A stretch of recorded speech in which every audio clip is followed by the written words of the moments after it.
बैठ जाएंगे ऐसे। हाँ, अब हमारी बकवास शुरू होगी। नमस्कार भाइयों और बहनों, और हम आज अपने घर पे हैं। जैसा कि हमारी स्थिति देख पा रहे हैं, मेरे पैरों में चोट लगी हुई है और लगभग कहने के लिए लोग कहते हैं झोला छाप डॉक्टर अवैध होते हैं, वैध होते हैं, तमाम प्रकार की लोगों की धारणाएं होती हैं। अगर कोई हमसे पूछे तो मुझे लगता है कि MBBS और तमाम प्रकार के डिग्रीधारी जो डॉक्टर होते हैं, शायद उनसे कई गुना अच्छे ये डॉक्टर होते हैं, क्योंकि हम लोग उन MBBS तक की फीस तक को पे करने की हम लोगों के पास क्षमता नहीं होती। जैसा आप लोग सभी लोग जानते ही होंगे, अगर आप प्राइवेट हॉस्पिटल जाएंगे, अगर कोई बहुत बड़ा डिग्रीधारी हॉस्पिटल है और वहाँ पे डॉक्टर भी हैं और उनसे अगर आपको इलाज करवाना हो, शायद जितना उनका फीस होगा और उतने में यहाँ के जो झोला छाप डॉक्टर कहे जाते हैं लोग, ये लोग उतने में इलाज कर देते हैं। कि आज यूट्यूब का क्रेज किन किन लोगों तक पहुँच रहा है। तो आज हमारे साथ मौजूद हैं हमारे पड़ोसी गांव कंथरी से बलराम जी, जो कि यहाँ क्षेत्र में पूरा मशहूर हैं। किसी परिचय के क्षेत्र में तो मोहताज नहीं है, लेकिन अब दूर दूर तक अगर पहुँचना है तो सोशल मीडिया एक बेस्ट माध्यम है। तो बहुत बहुत धन्यवाद हमारे चैनल पर, ठीक है, स्वागत है। तो डॉक्टर साहब, आज हम आपसे जो पहला क्वेश्चन करेंगे, पहला प्रश्न जो पूछेंगे, लोग कहते हैं कि गांव गांव झोला छाप डॉक्टर है। झोला छाप तो कहते हैं ना, जैसे आप झोला छाप को इसलिए कहा जाता है कि आप किसी मजबूर व्यक्ति के पास खुद अपनी गाड़ी से, पैदल, जैसे भी आप पहुंच पाते हैं, आप पहुंच जाते हैं, तो आपको नाम दिया गया झोला छाप। जब आपको लोग झोला छाप कह के पुकारते हैं तो आप अपने अंदर क्या आपके अंदर आता है? अच्छा लगता है कहने वाले तो कहते हैं। नहीं, सामाजिक स्तर से क्या लगता है कि आप इतना अच्छा काम करते हो, तो लोगों की जो है समस्या को सुनते ही आप दौड़े भागे पहुंच जाते हो, बहुत महंगी दवा भी नहीं देते हो। लोग अब यही MBBS लोग जो डिग्रीधारी डॉक्टर हैं, आप कोई ऑपरेशन तो करते नहीं हो, नहीं। कोई बहुत बड़ा रिस्की वाला काम आप करते नहीं हैं। आप बहुत ज्यादा यही होता है कि किसी को खांसी है, जुकाम है, मलेरिया हो गया है, यानी एक जो सामान्य स्तर की बीमारियां हैं, आप शायद उसी का इलाज करते होंगे। और यहाँ तक कि अगर इतने इलाज की बात कही जाए तो मुझे लगता है हमारे ग्रामीण क्षेत्रों में ये सब जानकारियां हैं। अगर किसी को थोड़ा सा बुखार आ जाता है तो कोई किसी भी डॉक्टर से सलाह नहीं लेता है, बोलता है कॉम्बीफ्लेम ले लीजिए, डाइको प्लस खा लीजिए। इस प्रकार की अन्य भी दवाइयां हैं जो लोगों को जवानों पर रटी हुई एंटीबायोटिक हैं, वो लोग खुद ही जाके मेडिकल से ले लेते हैं और खा लेते हैं और ठीक हो जाते हैं। अगर यही चीजें अगर डॉक्टर यानी इनके पास काफी अनुभव का, कहीं डॉक्टर के पास रहे होंगे, इन्होंने वहां से अनुभव लिया होगा, काफी जानकारियां जुटाई होंगी, इनको लगा कि अब एक सामान्य नागरिक से अधिक इनके पास जानकारी है और जनसेवा करना चाहिए, जनसेवा के कार्य में लोग जुट जाते हैं। लेकिन उसके बाद में इनको जो झोला छाप की जो डिग्री दे देते हैं ग्रामीण क्षेत्र के लोग, और वही लोग ये डिग्री देते हैं जो लोग इन्हीं से फिर दवा लेते हैं। वही देते हैं। ऐसे है ना डॉक्टर? ऐसे ठीक है।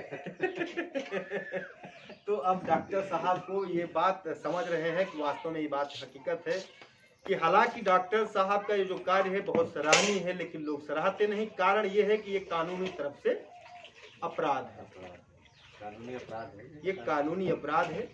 अब कानूनी अपराध होने के कारण कोई भी काम तो सभी कर सकते हैं, लेकिन इसका जवाब देना, क्योंकि शासन, प्रशासन और नियमा प्रणाली के अनुसार ही अगर कोई कार्य किया जाए तो उसे उचित माना जाता है।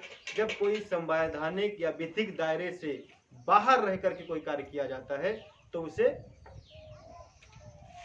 नकारा जाता है या उसकी परमिशन नहीं दी जाती। कारण ये है, अगर डॉक्टर साहब अगर आज किसी का इलाज कर देते हैं, किसी को कोई दवा ही रिएक्शन कर जाती है, रिएक्शन करने की अगर कहे तो PGI हॉस्पिटल लखनऊ में आए दिन सैकड़ों लोग खत्म हो जाते हैं। वहां पे कोई किसी को केस नहीं करता। कारण क्योंकि वहां पे डॉक्टर अगर छोटा सा भी अगर आपके नाखून का भी ऑपरेशन करेगा तो आपके मरने की गारंटी का साइन आपसे पहले ले लेता है। डॉक्टर साहब, आज हम गंभीरता के साथ आपसे बात कर रहे हैं, भले ही हम लोगों ने मजाकिया स्टाइल से शुरू किया था। वहां पे कोई किसी से क्लेम लेने जाता है क्या? नहीं, वहाँ कोई नहीं जाएगा। कारण क्या है? कारण क्या? डिग्री है और वो अपनी डिग्री के साथ में पहले हस्ताक्षर ले लेते हैं। और शायद मैं सही कह रहा ना, अगर मान लीजिए कहीं पैर का भी, एक अंगूठे का भी अगर उनको ऑपरेशन करना रहेगा तो सिग्नेचर पहले ले लेते हैं। कि भाई मरने जीने की हम गारंटी नहीं लेते। इलाज उसके बाद करते हैं। और शायद यहाँ जब झोला छाप जिन लोगों को डॉक्टर कहते हैं उनके पास जब जाते हैं तो उनसे 50 बार पूछेंगे डॉक्टर ठीक कर दोगे ना, तो डॉक्टर खुद कहते हैं अरे भाई ठीक कर देंगे, ये है सही। धैर्य रखिए। और उसके बाद अगर बाय द वे मान लीजिए कभी कोई मिस्टेक तो हो ही जाती है, हाँ, कभी भी हो सकती है चूक, बस मान लीजिए कभी कोई कमी हो गई, तो यही ग्रामीण क्षेत्र के लोग जो लोग खुद जाकर के हाथ पैर भगवान का दर्जा देते हैं और उसके बाद में जब अगर कोई गलती हो जाती है तो फिर यही लोग पुलिस केस करते हैं। जी। तो ये हमारा एक छोटा सा संदेश था आप तक जन जन तक पहुंचाने का।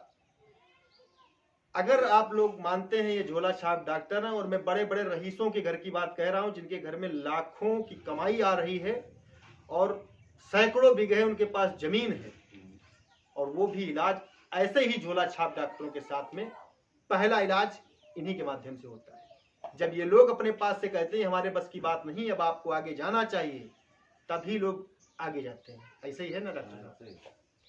तो संदेश हमारा यही है, ये भी इंसान है, ये हम सब लोगों की समाज सेवा में लगे हुए हैं, तो हम सभी लोगों का दायित्व बनता है। सरकार के नियमानुसार जो भी गलत है सही है वो अलग की बात है, लेकिन अगर सामाजिक सेवा के रूप में देखा जाए तो ये भी एक बहुत बड़ी समाज सेवा है।